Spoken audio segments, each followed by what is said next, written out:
Baik teman-teman semuanya, kita ketemu lagi dengan Mas Riko Hutama. Banyak teman-teman yang akhir-akhir ini minta tolong hadirkan Mas Riko kembali gitu ya. Dan sekarang kita udah bersama beliau. Kita akan ngobrol-ngobrol lagi tentang banyak hal teman-teman ya. Jadi ketika aku keliling gitu Mas Riko, banyak guru-guru spiritual yang meyakini bahwa memang kelahiran kembali itu ada gitu. Artinya, oh ini jiwanya outsoul, ini pernah hidup di masa lampau, buktinya ada deja vu, buktinya anak seusia segini tapi kok sudah punya kemampuan seperti layaknya orang tua gitu. Itu kemudian menjadi salah satu variabel-variabel yang kemudian mereka mengambil sebuah konklusi bahwa reinkarnasi atau kelahiran kembali itu memang benar-benar ada gitu. Tapi kalau memang reinkarnasi itu ada, kenapa jumlah manusia di bumi ini kok semakin hari semakin bertambah juga gitu. Nah, dalam perspektif kesadaran seperti apa Mas Riko penjelasannya? Oke, jadi gini. Kita ambil dari perspektif ombak dulu lah. Ketika ombak itu naik kan hidup kan berarti kan. Kemudian tenggelamnya ombak kan memicu ombak lain muncul, benar atau enggak? Ya kan? Tapi kalau kita lihat dari keseluruhan laut, ombak ada nggak asli? Nggak ada kan? Cuma gerakan dari keseluruhan lautan. Nah, gerakan dari keseluruhan lautan. Gerakan dari air kan? Nah, kalau kita tinjau dari sudut ombak ya bisa dikatakan ada, ya kan? Tapi kalau kita benar-benar mengalami kesadaran, benar-benar mengalami stay sebagai lautan, ya nggak ada. Makanya Yesus, bahkan mungkin Ramana bilang tentang alfa dan omega, tak berawal dan tak berakhir. Bahkan Yesus sempat bilang, aku ada jauh sebelum Abraham lahir, ya kan? Dan aku akan tetap ada bahkan setelah manusia terakhir mati. Artinya nggak ada awal dan nggak ada akhir. Nggak ada awal, nggak ada akhir. Nah, sekarang keseluruhan lautan kan berarti melingkupi semua ombaknya kan? Betul. Dalam ruang dan waktu. Oke. Iya kan? Berarti tidak ada satupun yang bukan lautan. Iya. Termasuk Pak Karno, termasuk Pak Harto, itu kan aku kan? Kalau kita tinjau dari kesadaran ya semuanya aku. Dalam ruang dan waktu yang berbeda-beda. Di masa lalu ataupun di masa depan. Tapi kalau kita masih terbatasi dengan dogma tentang jiwa dan roh, ya akhirnya jatuhnya ke reinkarnasi. Padahal maksud para orang tercerahkan bukan tentang reinkarnasi. Misal lah,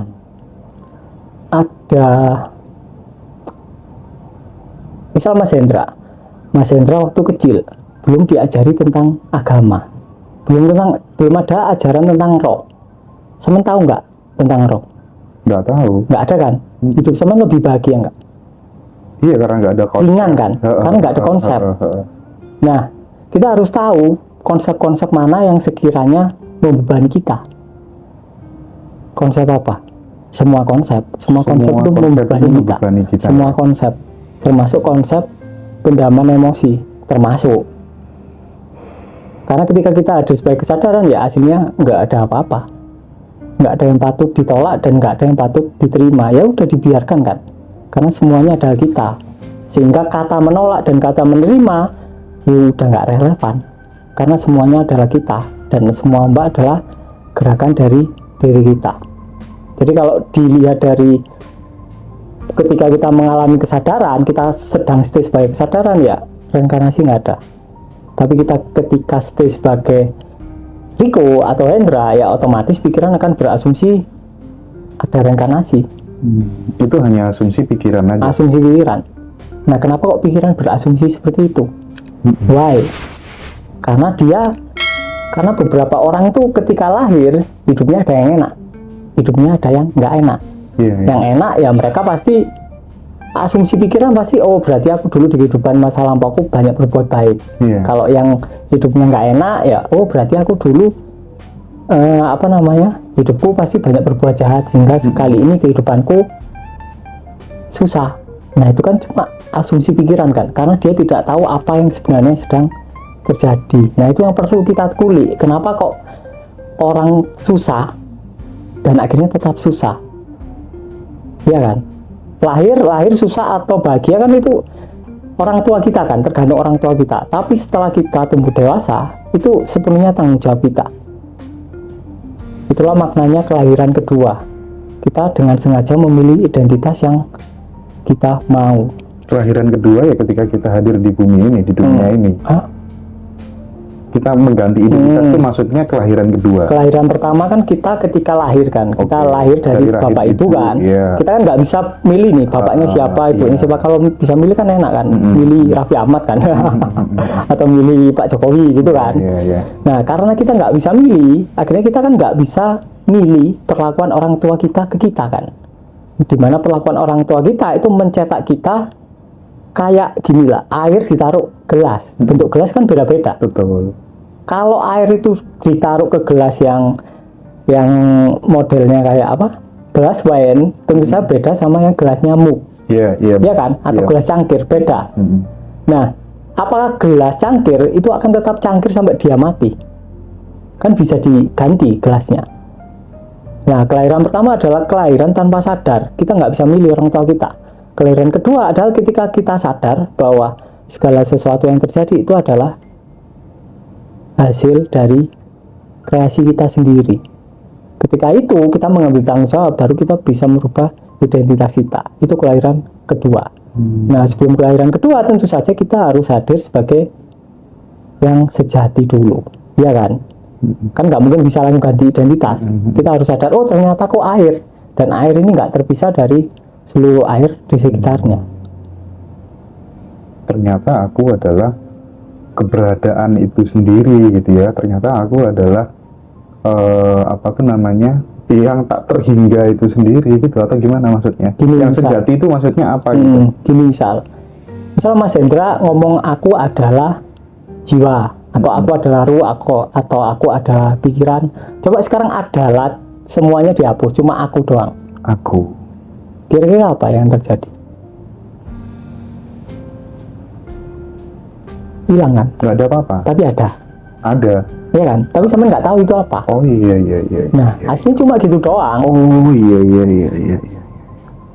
Kalau di Ramana Maharishi, istilahnya adalah ketika perhatian kembali ke sumber perhatian. Awalnya perhatian kita ke definisi kita tentang diri kita, kemudian balik arah. Kalau Mas Riko sering mengatakan kesadaran yang menyadari dirinya sendiri gitu, atau gimana gitu ya? Kesadaran yang sadar bahwa dia sedang sadar.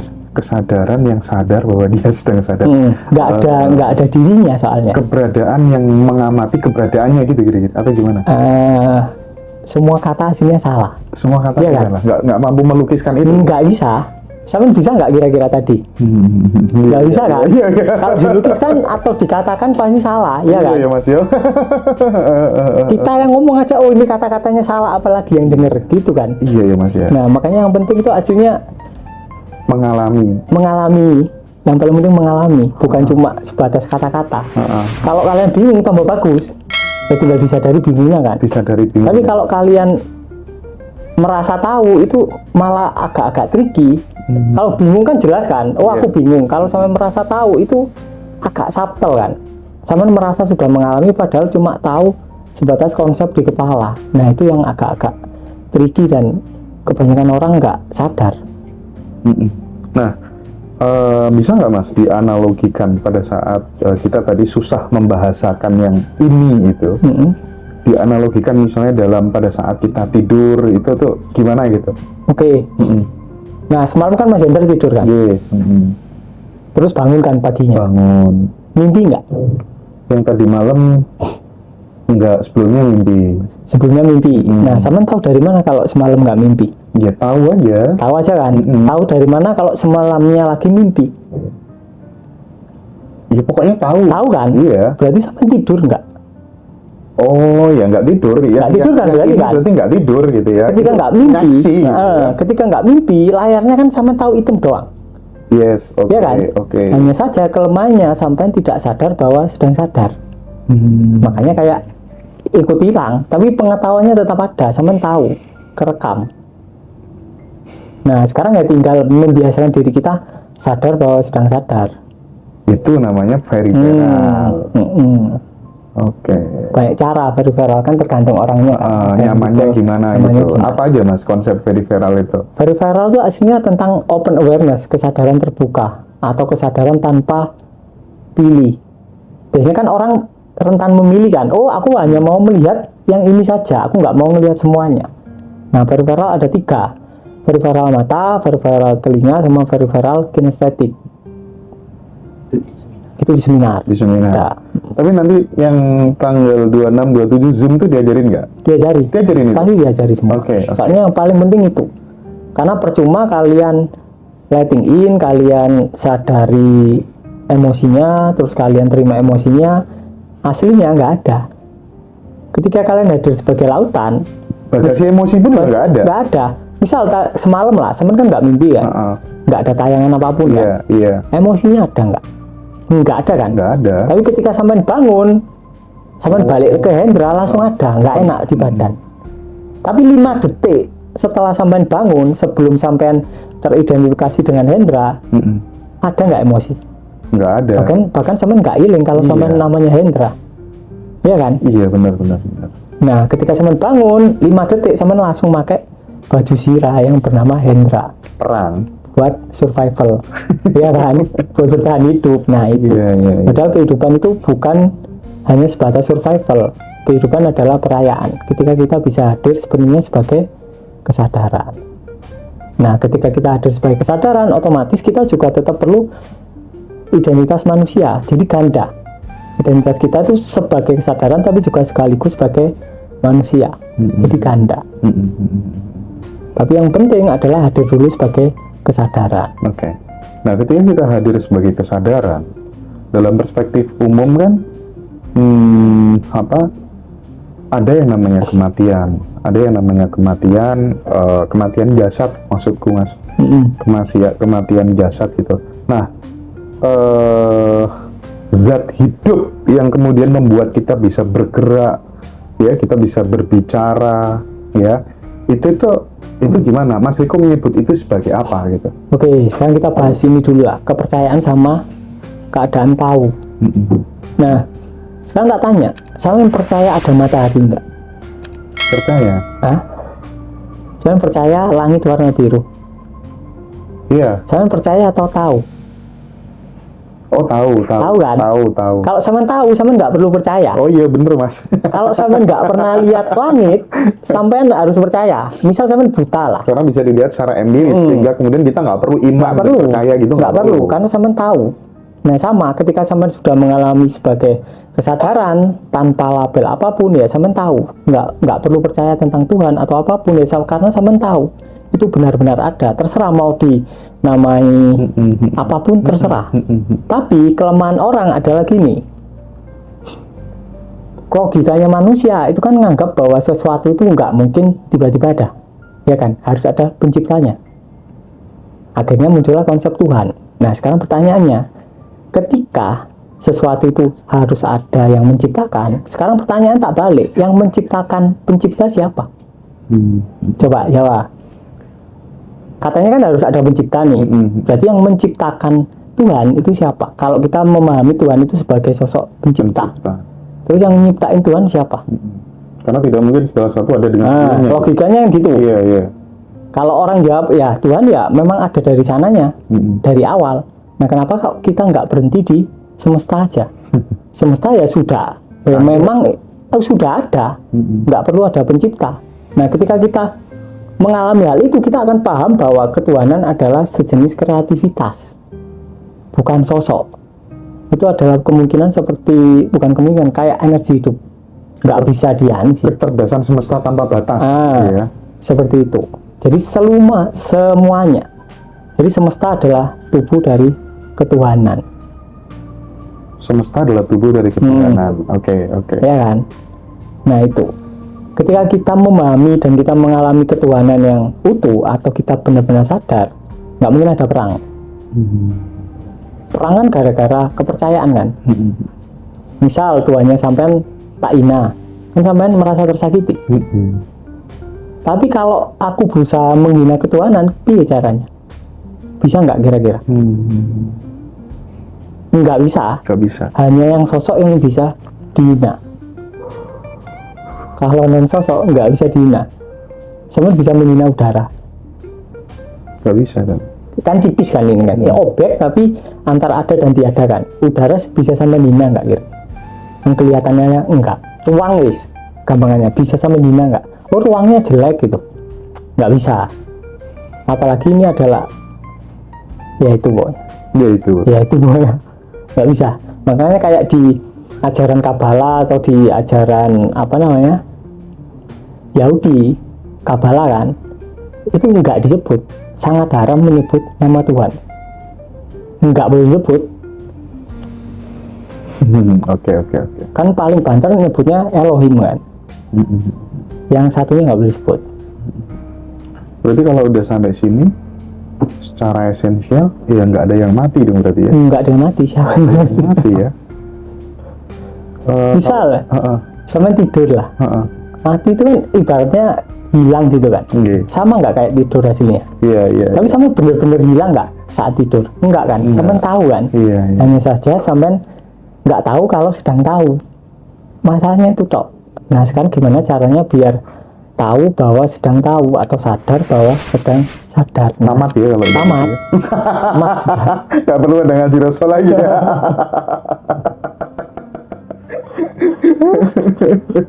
Mas ya kalau kemudian kita udah enjoy selalu stay di situ berarti ya bojomu bojoku, mobilmu mobilku, duitmu duitku loh mas. Ya benar. Tapi dalam artian ketika sampean sadar, sampean sudah tidak teridentifikasi sama fisik ini. Iya. Otomatis ya semuanya aku. Bahkan mobil nggak bisa dilabeli sebagai mobil, bener nggak? Semuanya aku ya. Waktu tidur, sampean bisa ngelabeli mobil nggak? Oh ini mobil gitu. Nggak tahu ya kan? Nggak bisa. Kayak di Islam contohnya lah. Adam itu kan awalnya nggak tahu nama kan. Nama oh ini meja, oh ini apa namanya? Ini kamera, ini HP. Penderitaan tercipta ketika dia menamai barang. Masuk kan? Pengetahuan kan? Aslinya buah kuldi itu aslinya buah pengetahuan. Membebani kita. Pengetahuan dari orang tua dan tradisi. Makanya kalau misal kita lahir terus kita dibuang ke hutan, diasuh sama ketek, jadi ketek. Iya kan? Mau gitu. Iya kan? Kalau diasuh harimau jadi harimau. Coba ada banyak itu. Jadi harimau. Tapi kalau kita diasuh sama orang kaya ya pasti kita jadi kaya. Oh iya. Kalau diasuh sama orang miskin jadi miskin. Makanya yang kaya tambah kaya, yang miskin tambah miskin. Karena cetakannya sudah dicetak secara tanpa sengaja. Nah, gimana caranya ganti cetakan? Nah, itu. Berarti kan kita harus sadar kalau kita bukan sebatas cetakan, itu dulu kan. Oke. Kalau teman-teman pengen ganti cetakan, pengen ganti identitas, pengen mengalami kelahiran kedua, bahasanya Mas Riko, silakan teman-teman hadir di acara Zoom nanti di tanggal 26-27 ya Mas Joko ya. Zoom 2 hari teman-teman. Silakan di situ nanti aku recommended banget. Kenapa aku rekom? Karena Mas Riko after bikin acara itu nggak langsung ditinggal, tapi bener-bener ditemani, diasuh ya, diasah, asuh, pokoknya itu secara konsisten 24 jam di grup. Dan itu menurutku satu-satunya pelatihan yang diselenggarakan Ngaji Roso yang sangat intensif. Teman-teman bener-bener ditemani ya untuk belajar sampai bisa.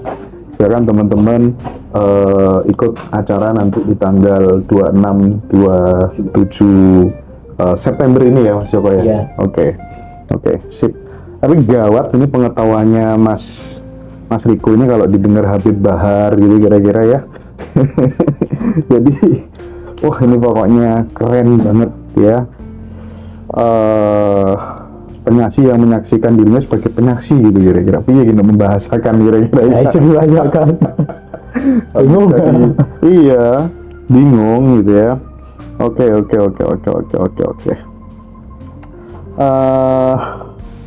Mas, kalau sementara ini teman-teman rata-rata yang ikut grup itu kan kebanyakan pengennya bukan ikut kelas gitu, rata-rata itu ikut letting in, praktek letting in, terus kemudian rilis emosi dan lain sebagainya, itu kan tujuannya untuk kaya gitu Mas.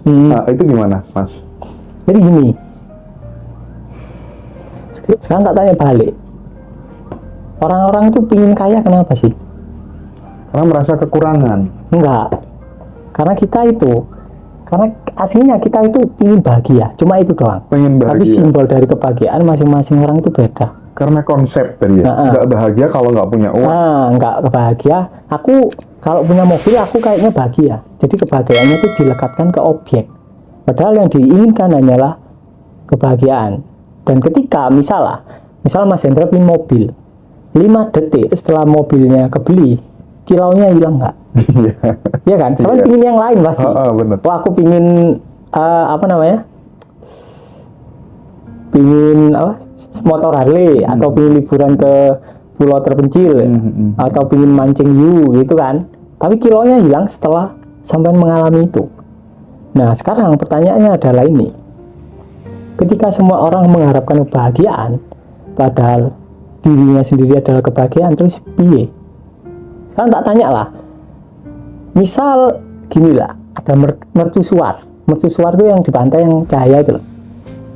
Dia nggak tahu kalau dia cahaya. Dia nyari cahaya.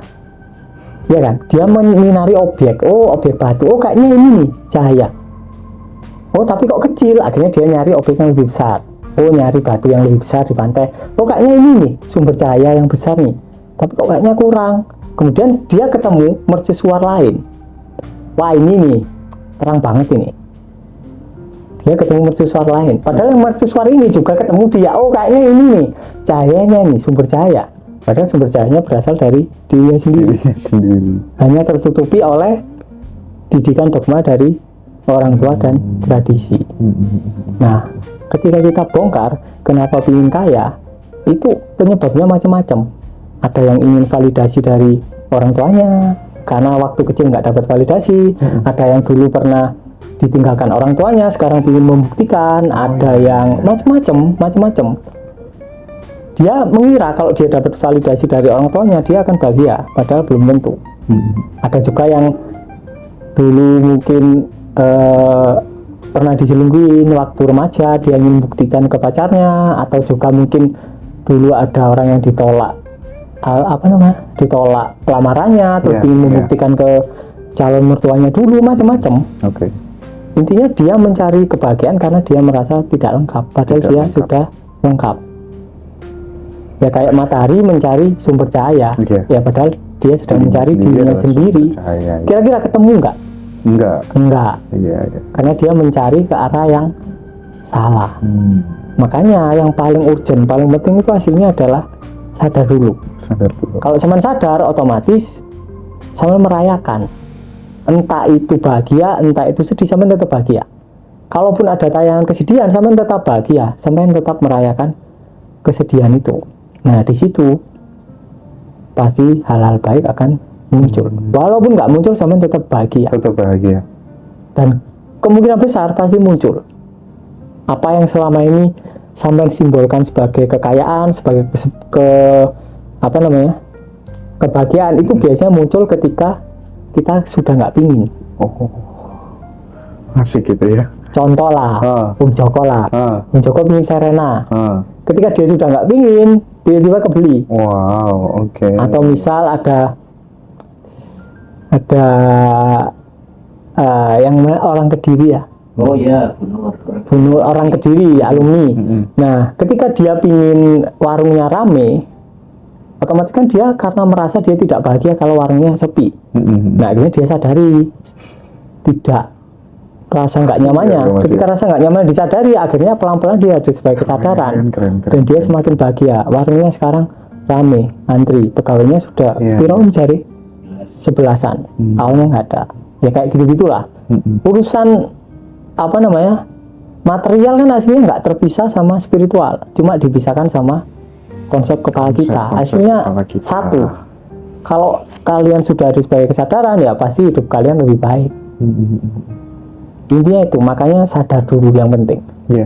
kalau teman-teman pengen tahu secara komprehensif statement terakhirnya Mas Riko tadi tentang keberlimpahan dan tentang kenapa banyak orang merindukan kekayaan, aku malam ini akan share di story WA sama di Telegram link untuk ebook keberlimpahannya Mas Riko Hutama. Gak tahu tuh sampai berapa halaman Mas Joko? 111 halaman dan video praktek. Jadi teman-teman bisa masuk di link tersebut ya, atau nanti kontak aku aja, kontak admin, nanti aku kasih linknya. Teman bisa dapetin ebook itu biar makin lengkap pemahamannya terkait dengan keberlimpahan dan kenapa banyak orang yang merasa dirinya tidak lengkap ya, justru ngejar malah justru sulit dapatnya. Tapi ketika kemudian sudah tidak kekurangan, udah nggak butuh, udah nggak minta, tiba-tiba datang dengan lebih mudah, effortless gitu kira-kira ya. Nah, terakhir Mas Riko di segmen ini ada temen yang tanya tips supaya kemudian kita dikelilingi cewek.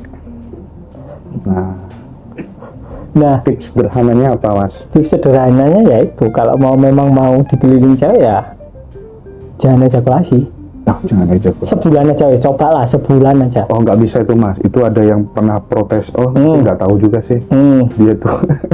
Kenapa? Aku jomblo udah lama, tapi juga masih susah dapetin. Oh, beda. Beda ya. Sampai tetap perlu, yang penting itu kelamin itu kan alat generator kan. Kalau pria, kalau alat generator energi di wanita itu kedua puting. Oke. Jadi kalau di ajaran yoga itu untuk pria. Kundalini, konsep kundalini itu untuk pria. Dia naik ke atas.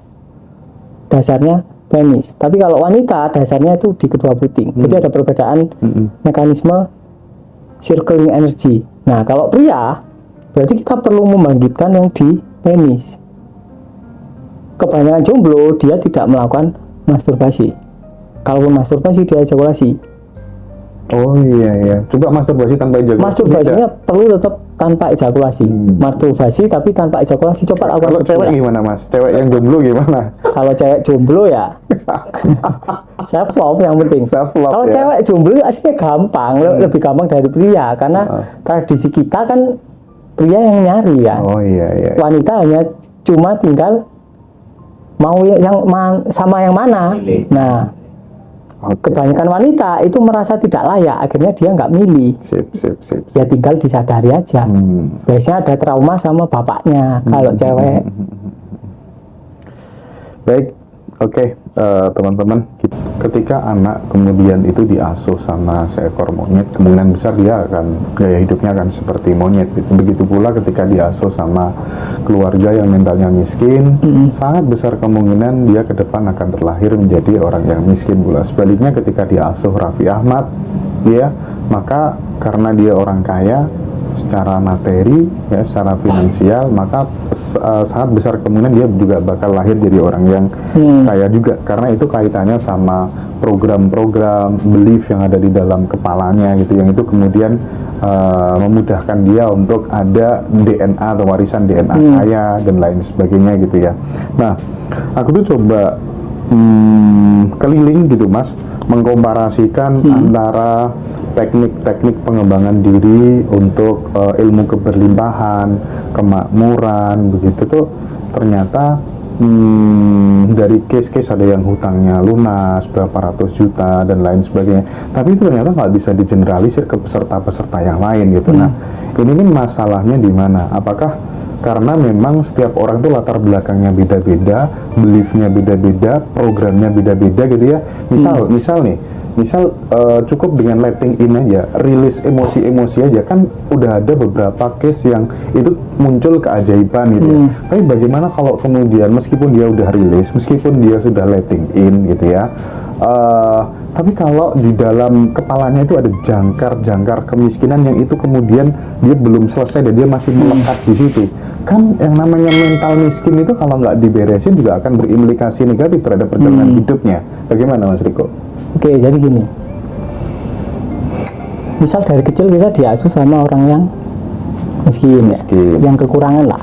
Makannya iri, terus banyak dogma-dogma lah, Iya. nyari uang susah atau misal Pelit juga kan? pelit juga atau macam-macam lah. Otomatis cetakan di diri kita adalah diri yang merasa kekurangan.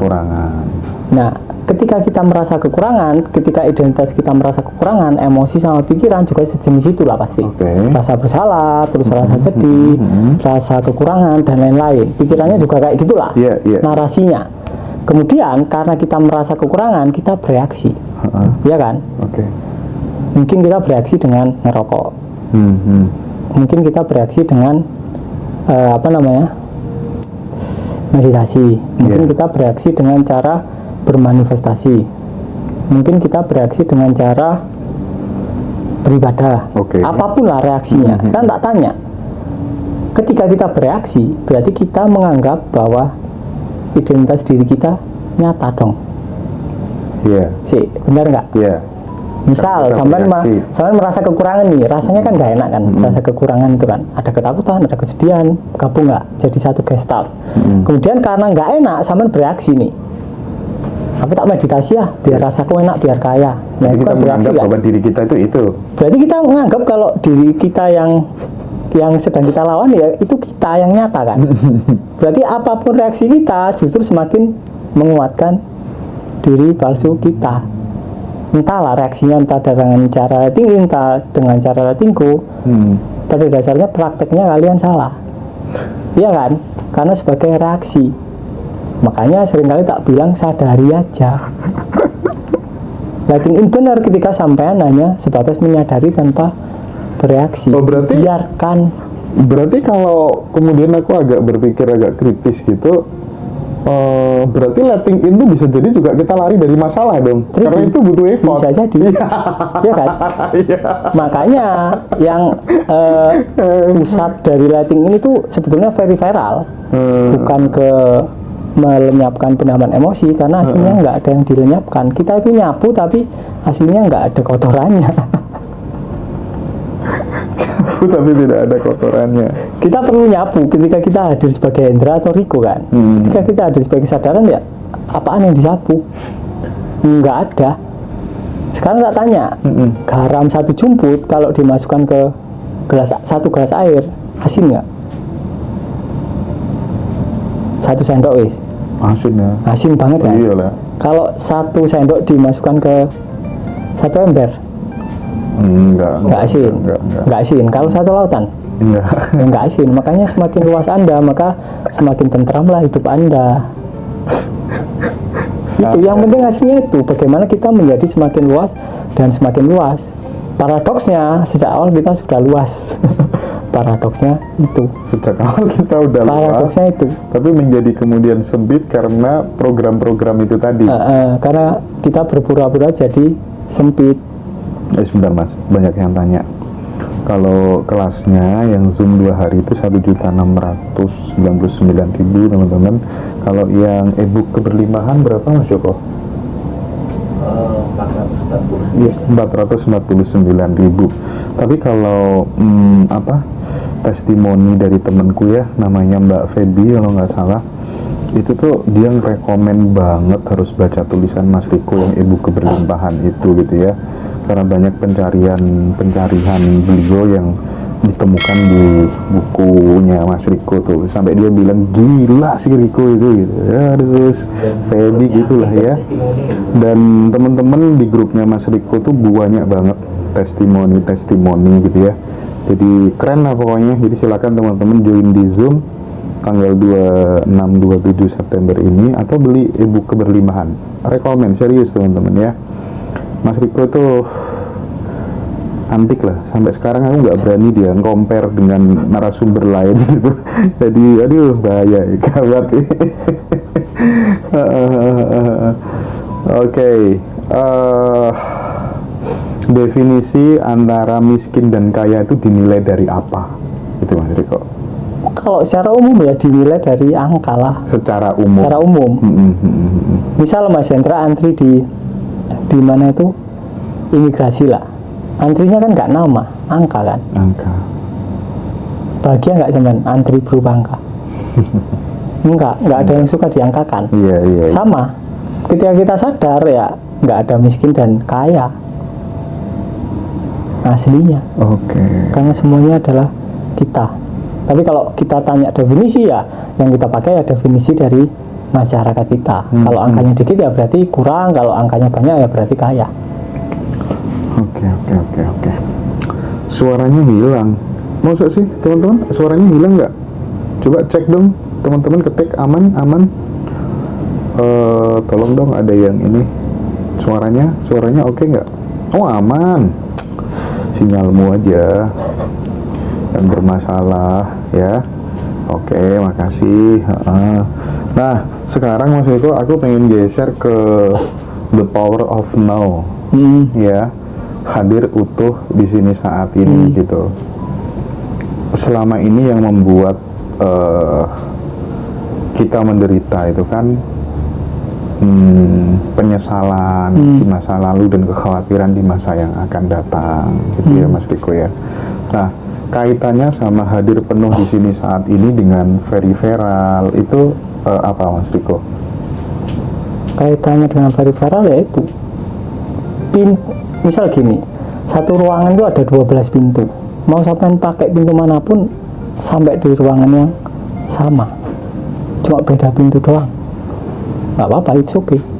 Tapi kebanyakan dari kita, kalau di power of now kan orang menderita itu kalau pikirannya lari ke masa depan kan, atau pikirannya flashback ke masa lalu.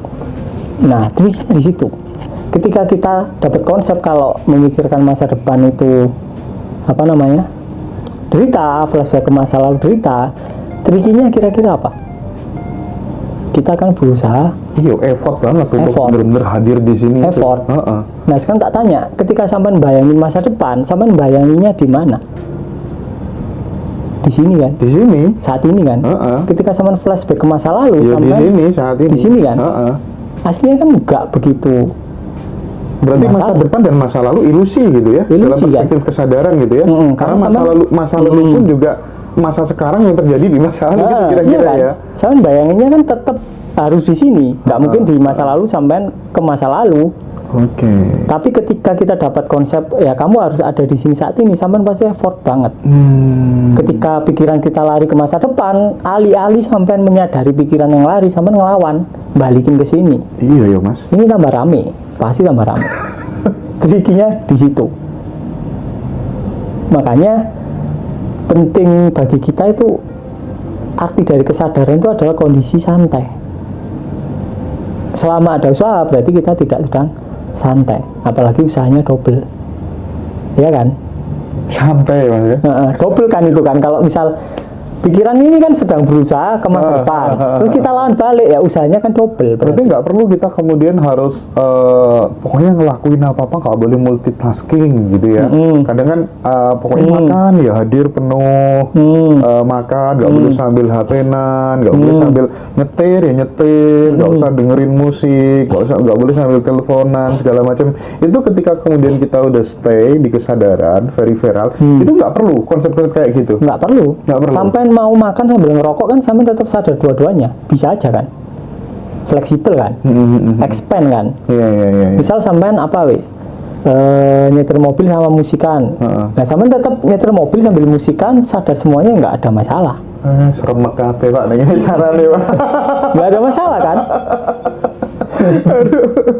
Mau sampean misalnya lagi ngomong sama aku sambil rokokan, nggak ada masalah juga. Tapi karena ada dogma dari luar, kalau lagi ngomong sama orang nggak boleh sambil HP-an, nggak boleh sambil rokokan, ya kitanya yang tersinggung. Sampean biasa aja padahal. Kalau sebelum waktu kecil nggak ada dogma sopan santun, ya biasa aja. Sampean nggak akan tertrigger. Tapi kalau secara normatif katanya misalnya kayak anak kecil gitu ngelakuin apa-apa, kalau nggak kemudian dibiasakan fokus gitu ya, misalnya makan ya sambil makan aja, fokus hadir di sini saat makan gitu, itu katanya nanti kalau besar gampang ke distract gitu. Itu gimana Mas dengan konsep itu? Sampean gampang ke distract karena terbiasa fokus. Iya kan, over fokus kan. Iya. Contoh gini lah, kondisi fokus itu kondisi apa sih? Kita ke satu objek doang kan? Iya. Berarti kan kita maksain kan? Iya, aku lihat krungu arek-arek apa? Kotak kudu ngamplengi kabeh. Nah, iya kan? Kita ngobrol ini. Iya kan? Kudu tak sapu kabeh. Padahal kan biasa aja Iya, kan. iya. Nah, sekarang tak tanya, kondisi fokus itu gelombang otak kita ada di mana? Beta kan? Beta. Gelombang yang itu sangat sangat aktif. Nah, ketika gelombang beta berarti sistem saraf otonom kita yang aktif apa? Simpatik kan, sistem untuk bertahan hidup. Kira-kira hormonnya hormon apa? Kortisol sama adrenalin. Kayak lagi dikejar hewan buas. Nah, sekarang tak tanya, kalau sampai dikejar hewan buas 10 menit capek nggak? Capek kan? Iya. Kalau sehari Tambah nemen. 10 tahun bongko sudah penyakit tok pasti. Hasilnya yang nolong orang-orang yang masyarakat kita saat ini itu adalah tidur. Dengan tidur sampai jatuh ke delta, sampai expand, regenerasi sel. Bayangin orang nggak tidur lah 3 hari, capek pasti. Lebih capekan orang yang nggak tidur daripada orang nggak makan. Tidur mati ya. Mati pasti. Kalau nggak makan 14 hari kemungkinan masih hidup asal dia minum. Tapi kalau nggak tidur gila pasti. Habis gila dia mati. Nah, ketika kalian nggak fokus, tapi fokus ke semuanya, ya otomatis gelombangnya ada di antara alfa theta. Itu kita bahas lengkap di itu nanti webinar. Di webinar Panjang ya teman-teman ya. Nanti kalau pengen tahu detailnya silahkan teman-teman join webinar. Tapi memang tapi kalau menurut Mas Riko komentar terhadap The Power of No itu gimana? Komentar apa? Keajaiban The Power of No, katanya manifestasi menjadi lebih mudah dan lain sebagainya gitu, itu gimana menurut Mas? Bener. Cuma beberapa orang kan tricky kan, salah paham kan. Mereka yang nggak salah paham kemungkinan dia mengalami apa yang dialami oleh Eckhart. Kira-kira yang dialami Eckhart yang membuat dia tercerahkan apa? Waktu itu kan ceritanya dia diputusin pacarnya, dia di PHK, kemudian dia mengalami malam gelap jiwa. Ketika terlalu gelap, dia sudah lelah untuk melawan, akhirnya dibiarin aja. Hasilnya yang krusial kan fase itunya kan, bukan buku setelahnya, bukan teknik-tekniknya, tapi fase itu. Ketika dia mampu membiarkan emosinya, ya udah selesai. Kalau Eckhart mengatakan sumber masalah adalah karena kita masih di waktu tadi itu, masa depan dan masa lalu itu banget. Ya bisa jadi, karena ketika kita aslinya bukan di waktu, tapi adalah di identitas kita yang terkait dengan waktu. Identitas kita yang terkait dengan waktu. Kan? Identitas kita kan masa lalu kan, cetakan kita dari orang tua. Hasilnya yang bikin kita menderita ya identitas kita. Kayak kita ngelihat HP tapi sudut pandangnya dari belakang kayak gini lah. Lihatnya belakang, tapi sampean kan enak ngelihat dari depan, bagus. Ya aku ngelihat dari belakang kok jelek kok. Padahal ya cuma tinggal ganti aja ke posisi Mas Hendra kan. Tapi bisa kita ambil konklusi memang Mas bahwa penderitaan itu memang membutuhkan waktu itu. Penderitaan itu tidak bisa tidak bisa bertahan di masa saat ini ya. Iya nggak kira-kira? Kalau di masa saat ini ya kita kan nggak menderita. Apa yang membuat kita menderita? Nggak ada apa-apa. Nggak ada apa-apa. Iya kan? Ya udah ini gitu ya. Yang bikin menderita ya pikiran kita yang isinya itu konflik. Yang satu pengen kaya tapi pikiran satunya pengen miskin. Takut kaya. Contoh lah, sampean pengen kaya tapi sampean takut nggak dapat bansos, konflik kan? Iya. Atau sampean pengen kaya tapi sampean takut nggak punya waktu sama keluarga, kan konflik. Nah, gimana caranya menselaraskan konflik itu? Ya diganti identitasnya langsung. Oke, berarti waktu dan pikiran itu sama. Karena pikiran itu kan menjelaskan pengalaman sebelumnya kan. Misal aku lihat handphone, pikiran ngomong, handphonenya bagus. Nah ini kan ngomentari sedetik lalu kan, tentang masa lalu kan. Atau misal kita ngomentari masa depan lah. Masa depan itu apa aslinya? Tracking kita dari masa lalu kita kan. Kalau kita nggak punya masa lalu, kira-kira masa depan ada atau enggak? Enggak ada. Ini bagus. Berarti kalau waktu dan pikiran sama, Berarti saya dan saat ini sama dong? Sama. Sama. Cok, iya. Nah, sekarang tak tanya, sampean pernah ada di selain di sini saat ini nggak? Sebenarnya enggak Pernah kan? pernah. Tapi pikirannya Pikirannya, iya. pikirannya pun itu muncul di sini saat ini. Jadi ya nggak terlalu benar juga kalau kita ngomong pikiran itu ada di masa lalu dan masa depan. Iya, Nggak iya. terlalu benar juga. Ketika kita hadir sebagai kesadaran menjadi ruang dari pikiran, ya pikiran ada di sini saat ini. Semuanya di sini saat ini. Trikinya ketika kita berusaha untuk hadir di sini saat ini, tambah bluder pasti. Tapi pikiran tuh sebenarnya bagus, dia sarana gitu. Yang jadi masalah ketika kita mengidentikan diri kita dengan pikiran itu, yang kita kira yang sebenarnya pikiran itu kan. Pikiran tuh bagus, tergantung identitas kita. Sarana yang indah. Bagaimana orang bisa sadar tanpa punya pikiran gitu kira-kira kan? Tetap sadar. Tetap sadar. Buktinya sampean tidur nggak Oh ada iya, pikiran iya, sadar. oke. Sekarang kalau gini, kalau ada orang punya statement gini gimana Mas Riko?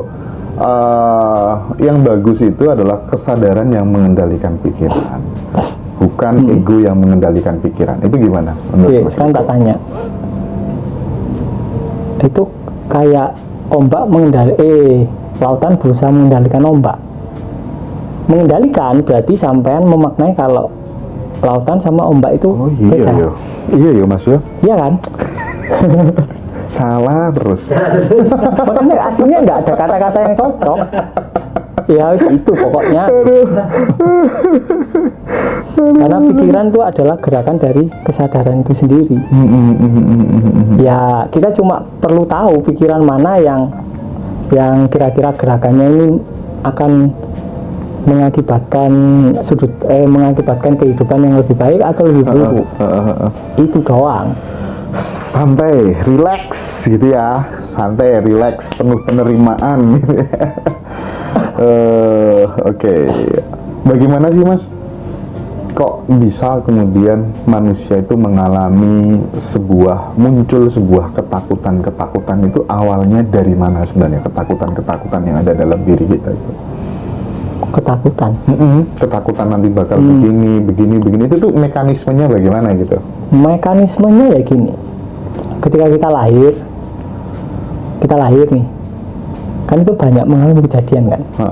Nah sebagai defense mekanisme ya muncullah ketakutan. Jadi ketakutan itu tidak selalu buruk, bisa jadi baik, bisa jadi loh. Tapi hampir 90% pasti buruk. Karena ketakutan kalian itu ketakutan yang ilusif, nggak jelas sampai takut apa. Jadi gini, kalau mau jawaban lebih konkret gini, ketakutan itu apa?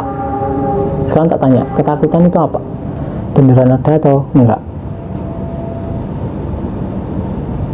Nggak ada. Enggak, sebelum jawab enggak ada itu ketakutan itu apa? Iya sesuatu yang bakal kita khawatir kalau kemudian itu terjadi gitu kan. Ketakutan itu kan label. Rasanya gimana? Sensasinya? Oh nggak enak lah. Nggak enak kan? Nggak enak. Sekarang tak tanya, sensasinya sedih sama takut sama nggak? Sama sih. Sama. Cuma ceritanya beda. Nah, cerita itu dibikin oleh pikiran. Oke. Agar kita tidak agar kita tidak bisa melihat emosi kita apa adanya. Nah, cuma kita biasanya itu lari ke pikiran, ke cerita. Akhirnya kita nggak mengalami emosinya secara total. Makanya pertama, yang paling penting sebelum kalian mengalami emosinya, sebelum kalian menyaksikan emosinya, saksikan pikiran dahulu. Kalau sampean sudah bisa menyaksikan pikiran, baru sampean bisa menyaksikan emosi, enggak sebelumnya. Kalau sampean langsung loncat berusaha menyaksikan emosi, pasti sampean tersesat di cerita kepala, pasti sudah. Makanya saksikan pikiran terlebih dahulu. Oke. Nah, sekarang ada teman-teman yang tanya, bagaimana Mas Riko caranya mengubah penderitaan menjadi kesadaran? Mengubah penderitaan jadi kesadaran ya gini.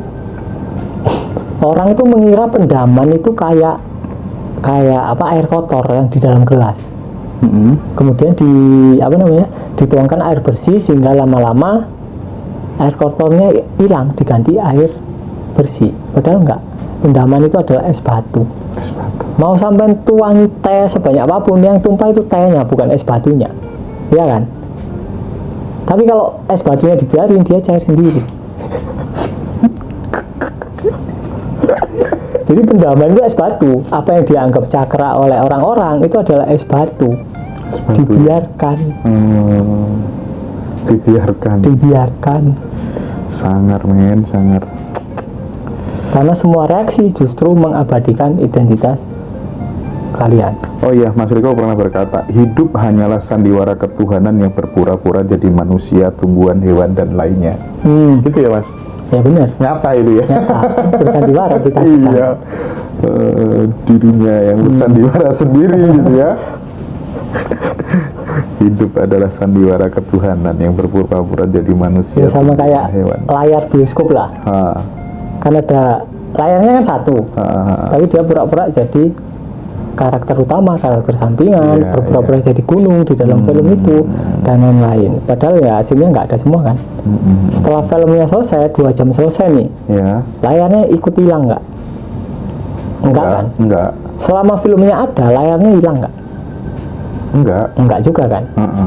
Nah, kebanyakan orang berusaha melenyapkan filmnya. Oh. Padahal nggak perlu kan? Iya. Beberapa orang berusaha melenyapkan atau mengeningkan pikiran karena mereka mengira kalau pikirannya rame, kesadaran nggak ada, padahal tetap ada di latar belakang. Iya, pecah porandasmu guys. Tapi aku udah dapat lah ya, dapat. Oh iya. Kesadaran itu layarnya. Iya, latar belakang. Latar belakang. Sakit itu alami, tapi penderitaan karena sakit itu pilihan. Iya benar Mas ya. Benar. Misal gini lah, sakit itu cenderung ke asumsi sih. Saat kita sakit, terus kita cenderung kayak nggak terlalu fokus di sakit itu, sakitnya hilang sendiri. Contohnya lah, bedakan sakit flu sama sakit paru-paru. Kalau sakit flu sama biasa aja, Iya, biasa. sembuh sendiri. Meskipun nggak sampean kasih obat, itu sembuh sendiri. Sama, ketika sampean sakit paru-paru, sampean fokus ke sakitnya, tambah parah. Sampean obati, tambah makin parah. Giliran sampean nyerah, dibiarin, tiba-tiba sembuh. Ya kayak gitu. Saya gini nih Mas. Sekarang gini Mas. Neneknya Mas Dika ini batuk itu Mas sudah hampir 5 bulan atau berapa gitu ya. Tapi kita mau ngasih tahu gimana ya namanya SDM itu kan orang kan beda-beda gitu ya. Tapi yang dikata kemudian itu ibunya Mas Riko. Ya. Diobatin apa aja belum sembuh-sembuh tuh batuk tuh, apalagi kalau pas malam hari gitu. Itu gimana Mas kalau udah seperti itu Mas? Oh, udah ngalami itu. Iya, gimana, Dulu waktu operasi kanker payudara kan itu gagal kan, biopsi ternyata masih ada. Terus aku disuruh jenguk, alah bu, wis paling dek wong sakit lek gak waras yo mati. Tanya lah Om Joko itu. Beneran tak gituin? Iya. Nah, karena digituin ya aku ngeflow aja kan jawabnya. Aku tak sadari dulu, terus ngeflow aja loh, kok keluarnya gini, oh ya udah tak biarin. Nah, dari kata-kata itu beliau merenung. Oh iya, loro paling enggak yo mati yo wis.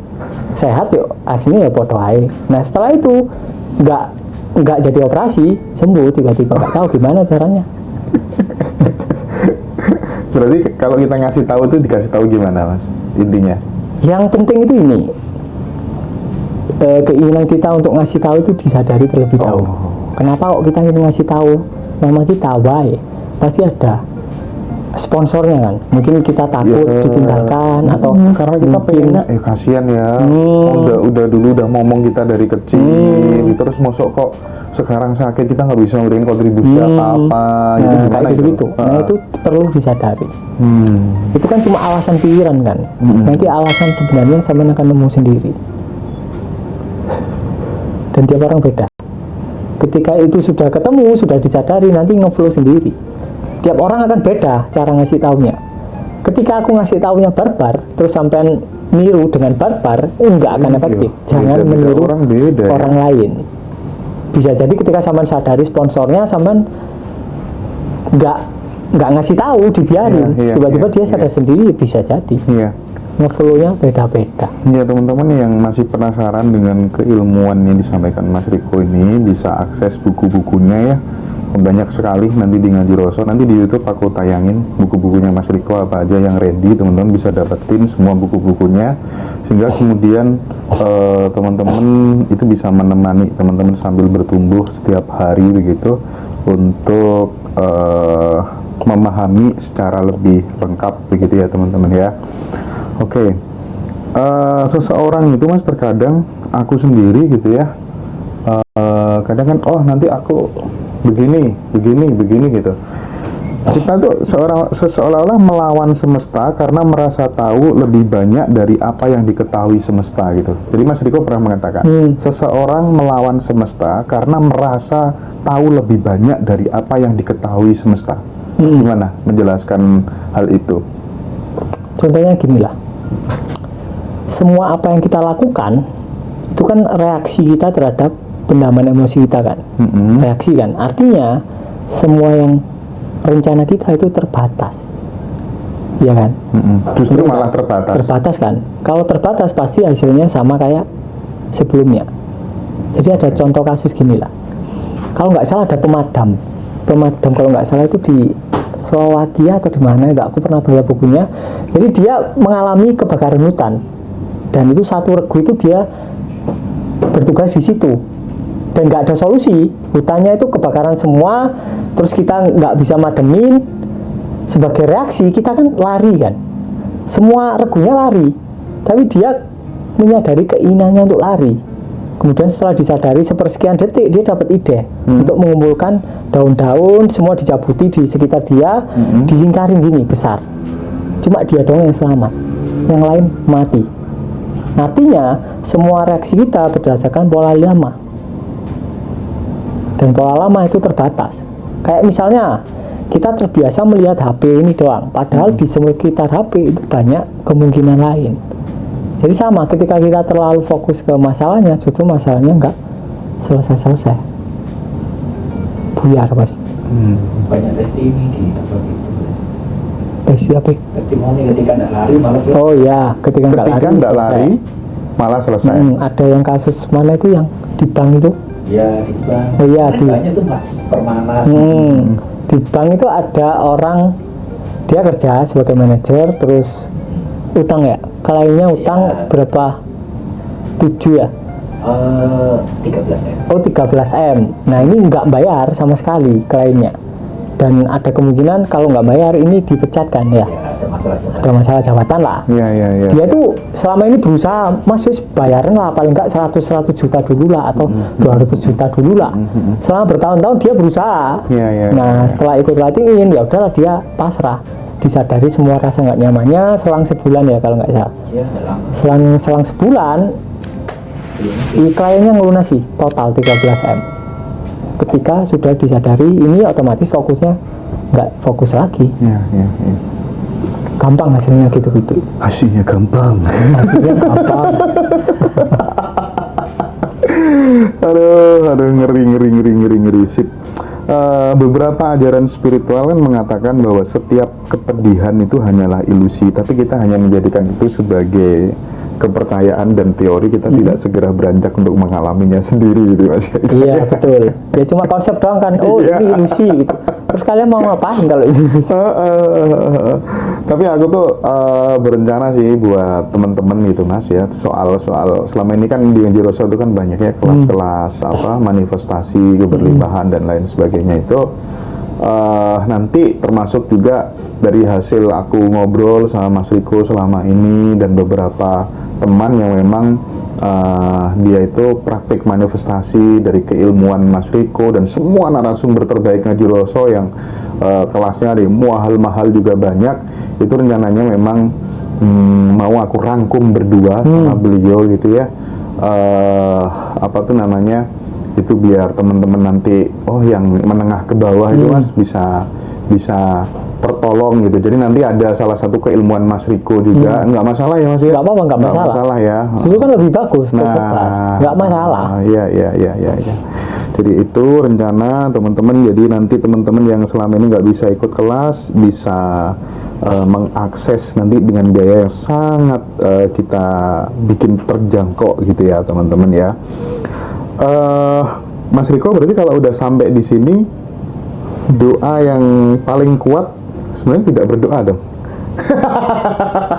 Nah, sekarang tak tanya, sampai berdoa itu sebagai reaksi dari apa? Reaksi dari kita merasa kurang lengkap, Iya kita kan? merasa kekurangan gitu ya. Berarti ketika sampai berdoa, sampai mengiyakan kalau sampai kondisinya kurang. Iya ya Pak ya. Semakin sampai berdoa, semakin masalahnya nggak selesai. Begitu sampai berhenti berdoa, tiba-tiba selesai.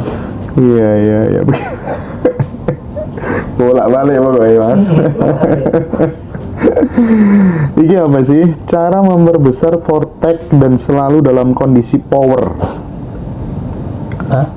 Vortex. Vortex itu apa? kekosongan. Iya. Void. Vortex itu kayak pusaran atau Pusaran. apa gitu ya. Nah, sekarang tak tanya, laut perlu membesarkan dirinya. Nah, kalau sama posisinya ombak, ya Jadi tsunami Mas. butuh membesarkan, tapi sedari awal kan sampean lautan, nggak perlu dibesarin. Ketika sampean berusaha membesarkan, berarti sampean semakin menegaskan kalau sampean kecil. Oke. Ya, oke Mas. Aku ada satu pertanyaan terakhir Mas. Nanti selanjutnya akan dilanjutkan oleh Kang Mas Rosi ya. Mantap. Oke, Mas, di grup itu kan rame banget setelah teman-teman ikut Zoom, ikut kelasnya Mas Riko, itu kan mesti masuk grup semuanya, dan intensitas diskusinya, pembelajarannya yang digawangi oleh Mas Riko, Mas Joko, dan Mas Hari itu tuh keren banget. Aku appreciate ya, luar biasa. Bener-bener Mas Riko, Mas Joko kalau bikin acara itu bener-bener tanggung jawab. Tidak kemudian teman-teman selesai habis acara bayar udah, enggak teman-teman, serius. Di situ tuh rame banget teman-teman tentang the power of rebahan. Nah, itu filosofinya apa sih Mas? Nah, The power of rebahan itu. kan tak tanya lah. Misal zaman dulu Mas Hendra masih kerja lah misal, terus putus dari pacarnya, sedian aslinya kan. Sedih tapi ya Sedih sedih, ya? Pak. Misal hari ini lagi sedih lah. Golek mana ya sih? Stoknya kan masih banyak gitu ya. Enggak, maksudnya misal besoknya kerja, tapi sampai lagi sedih nih. Kira-kira sampai pasang wajah sedih nggak kira-kira? Iya lah. Sampai meeting sama bos nih, Nggak produktif lah, gak karu-karuan sampai perasaannya. pasang wajah sedih nggak kira-kira? Ketemu Oh enggak lah. Ketemu bos, Enggak lah. pasti pasang senyum bahagia dong. Smile eye, smile. Iya kan? Iya. Berpura-pura kan? Bermuka Kalau ganda. misalnya sampean sekarang natural state-nya itu sedih, sampean ketemu ya atau enggak lah, natural state-nya sampean lagi marah lah. Terus sampean ketemu temennya temen lama mau utang. Kira-kira sampean pasang wajah apa kira? Melas nggak kira? Biar nggak diutangi. Iya. Iya kan? Iya. Berarti di keseharian kalian interaksi sama orang sekitar kalian tuh pasang topeng terus. Nah, ketika rebahan topeng-topeng itu pelan-pelan kebuka, state aslinya kesibak. Ketika kesibak ya dibiarin. Gitu doang hasilnya. The power of rebahan. Banyak Iya. yang mengalami keajaiban dengan rebahan itu.